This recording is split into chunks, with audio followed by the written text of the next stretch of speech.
విగ్రహం తెప్పపైకి నిమజ్జన మహోత్సవానికి వేంచేస్తూ ఉన్నది.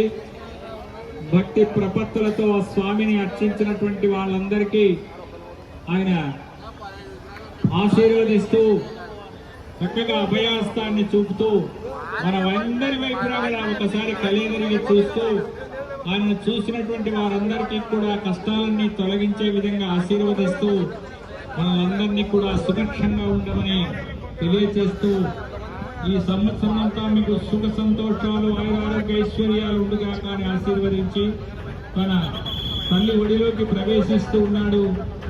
ఆ గంగామ తల్లి ఒడిలోకి ప్రవేశించడానికి పెద్ద తెప్పపై వేంచేస్తూ ఉన్నాడు. అక్కడ ఆ స్వామిని అందరూ ఒకసారి మనస్ఫూర్తిగా నమస్కారం చేసుకుంటే మన యొక్క కష్టాలన్నీ కూడా తొలగిపోతాయి అని చెప్పేసి తెలియజేస్తున్నాం.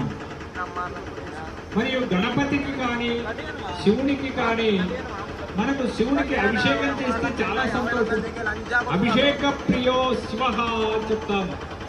అదేవిధంగానే విష్ణుమూర్తికి అలంకార ప్రియో విష్ణు అని చెప్తాం. అదేవిధంగానే గణపతికి తర్పణ ప్రియుడు.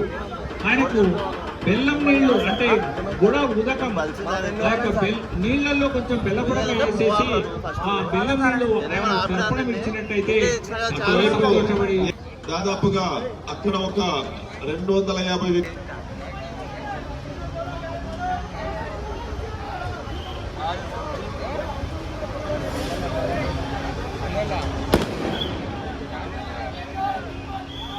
చేస్తే ఐశ్వర్య వృద్ధి కలుగుతుందట.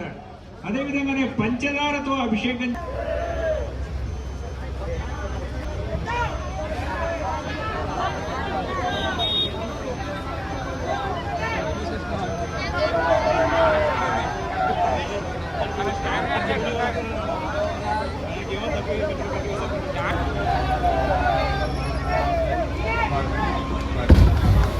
జై బలో గణేష్ మహారాజుకు.